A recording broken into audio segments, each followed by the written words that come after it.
the reason that this repertoire, to a large extent, has survived at all was because many of us will have heard of the Fisk Jubilee Singers, which was a black choir of trained voices, by the way, which I also thought was quite interesting.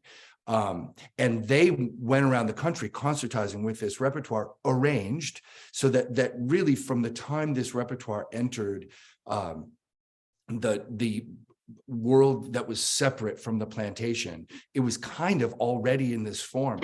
Here's the thing that I find insane, and you guys may know this, I didn't know this. The Fisk Jubilee Singers, they were all former slaves, which is already a pretty remarkable thing. And they were quite ambivalent after the group was formed. They were ambivalent about continuing to sing this music because for them it was associated with with being in chains. And I find that really interesting because there's a connection there that it is important to see that this was music they wanted, many of them, to leave behind because of what it represented. And I personally find that a really interesting twist in the tale, a sting in the tail for this music. Mm-hmm. Yeah. So Chris, I agree. It is, when you think about maybe all of the negative aspects of slavery, all of the horrors that were visited upon a race of people, it's no wonder that they probably wanted to get away from it.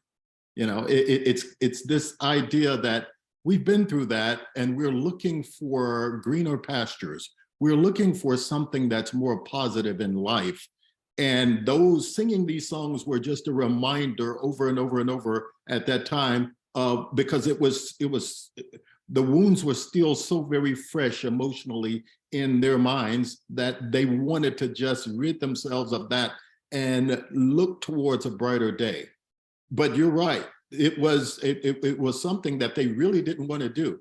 And so the Jubilee Singers were led by George White. So he was a white man who was the choral director of these slaves, and these songs that were being performed were to help the university, not just the choral department. It was really helping to finance the entire university.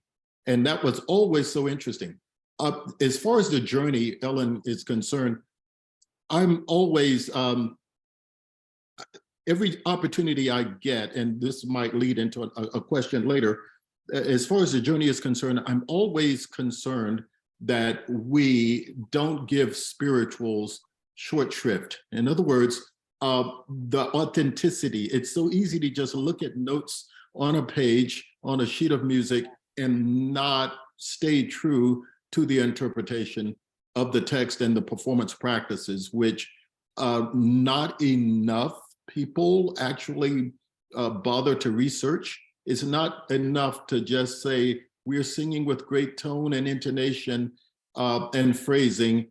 The text has to be internalized and lifted off of the page in order to make real and true music and staying true to the intent of the composer, just like any piece of music we pick up.